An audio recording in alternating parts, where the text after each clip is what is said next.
sa tabi natin. 1, 2, 3. Please be informed that this interview is being recorded for research purposes. The following information is provided to help you decide whether you wish to participate in this study. You are free to decline participation or withdraw at any time without any consequences or impact on our relationship with the researcher. We are researchers from New Christian Academy, conducting a qualitative study on the inflation through the lens of sari-sari store owners.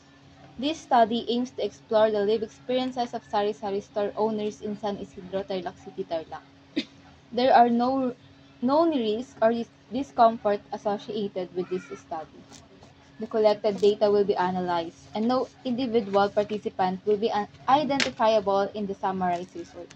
Responses may be quoted in the research findings, but without revealing the identity of participant.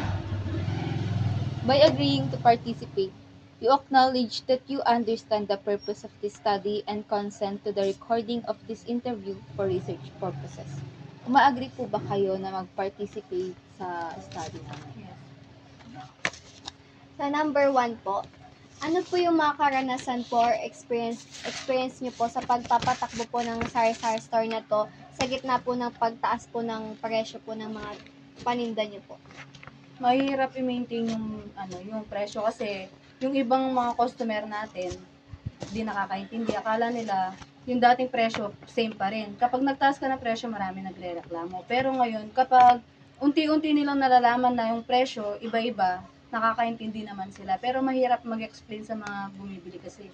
Lalo na nung pandemic, nag-iiba-iba yung presyo. Tsaka hindi talaga araw-araw parehas ang presyo. Opo. Pakilarawan ang isang partikular na pagkakataon kung saan naapektuhan ng pagtaas ng presyo ang pang-araw-araw na operasyon ng inyong sari-sari store. At po yung explain nyo po yung example po sa isang araw po. Paano po nito naapektuhan po yung sari-sari store nyo gaya po nga ng pagtaas po ng presyo sa mga customer po? Yun nga yung ngayon mabenta kasi alam nila mababa yung presyo. Hindi tulad nung dati kasi nung bago pandemic medyo mura ang bilihin. Mabenta, pero nung tumaas-taas ang presyo, naging yung pagbenta namin mahina. Paano mo po inayos ang iyong diskarte sa pagpipresyo bilang tugon sa pagtaas ng presyo? Sa akin, kinakausap ko yung mga customer ko. Every time na bibili sila, kinakausap ko sila na hindi sila mabibigla kung bakit yung presyo nag-iiba. Kasi hindi naman, lalo na tumataas yung tax, araw-araw naman, iba-iba yung presyo ng lalo na sa gulay. Sa grocery kasi, biglang taas, hindi po natin malalaman kung di rin tayo magano na resibo natin.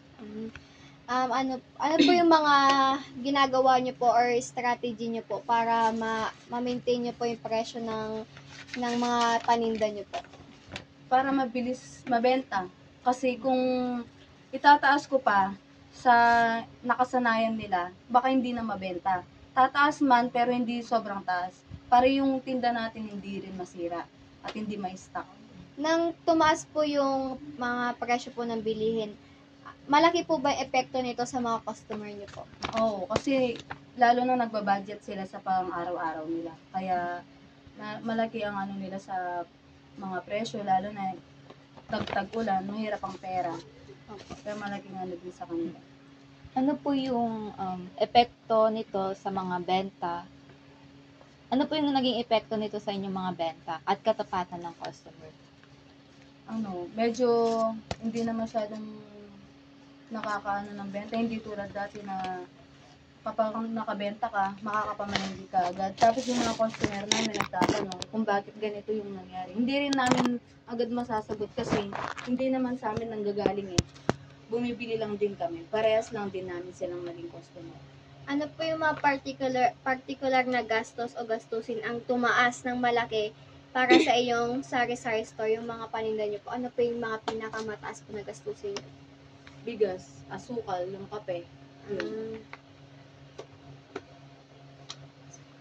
May napansin ka po bang pagbabago sa mga gawi sa pagbili ng mga customer dahil sa pagtaas ng presyo? Yung iba, namimili na sila ng tindahan na mas mababa. Kung oo po, paano nyo po inayos yung mga produkto? Yung mga presyo, ganon. Kinakausap namin sila na kahit na may mas mababa, yung iba kasing tindahan, gusto nila mabilis.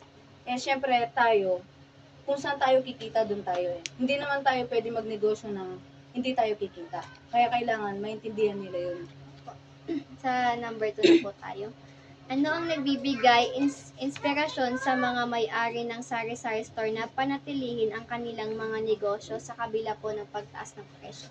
Ano po yung mga inspirasyon po sa inyo na nagpapanatili po sa inyo na wag isarado yung sari-sari store niyo po kahit mataas na po yung presyo? Ano po, kasi kailangan namin yung benta namin kasi yun din ang pinambibili namin sa pang-araw-araw.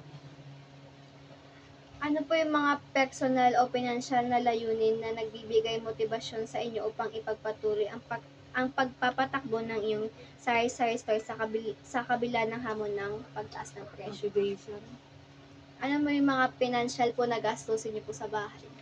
financial, kuryente, pagkain. Kuryente, pagkain. Kain. Paano niyo po paano mo isinaalang-alang na nag-ambag ang iyong sari-sari store sa kapakanan ng iyong pamilya, komunidad at mga kaibigan? Meron, sa tingin niyo po, malaki naman po yung ambag ng sari-sari store niyo po dito banda po sa inyo, sa mga bumibili po. Oo, kasi yung mga pangailangan nila, nabibili naman nila sa atin. Nakatanggap na po ba kayo ng anumang suporta o paghikayat mula sa pamilya, mga kaibigan o mga miyembro ng komunidad na tumutulong sa inyo upang manatiling motibado sa pagpapanatili ng inyong sari-sari store?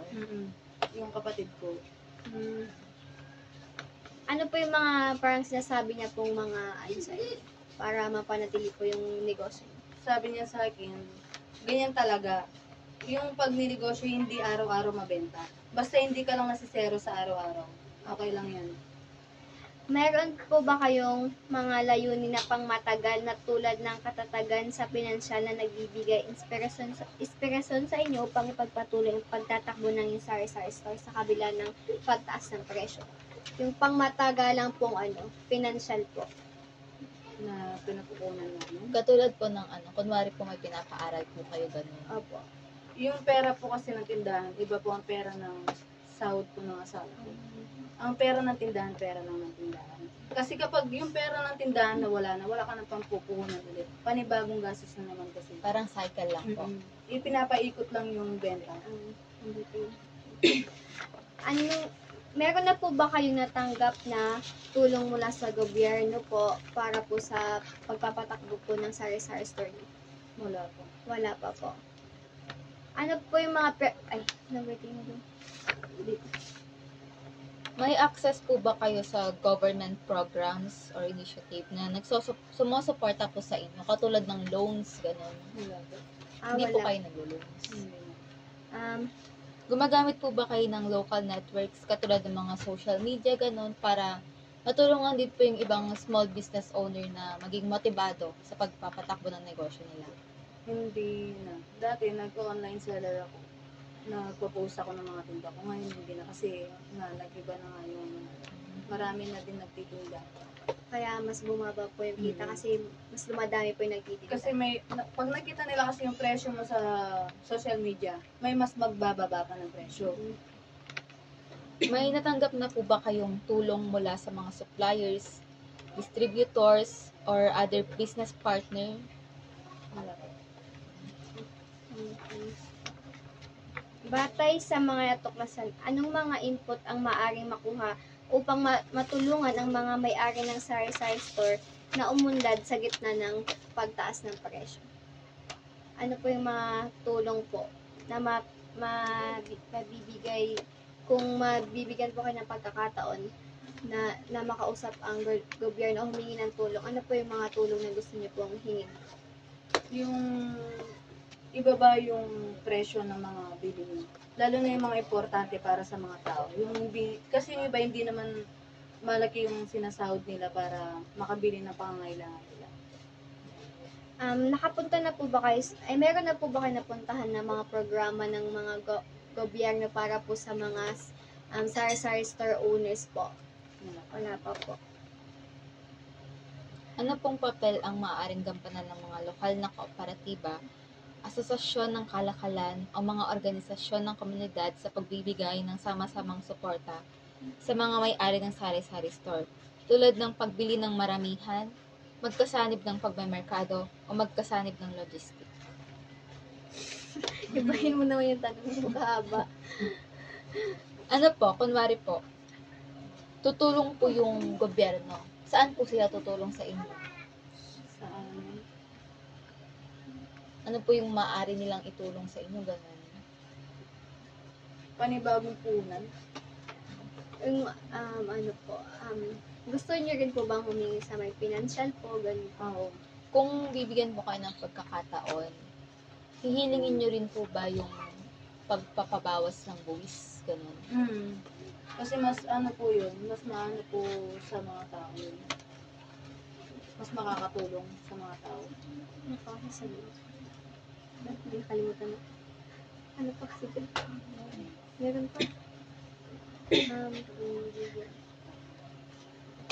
Ay, ano po yung mga gusto niyo pong sabihin sa mga iba pong mga sari-sari store owners po sa na pwede niyo pong masabihin sa kanila?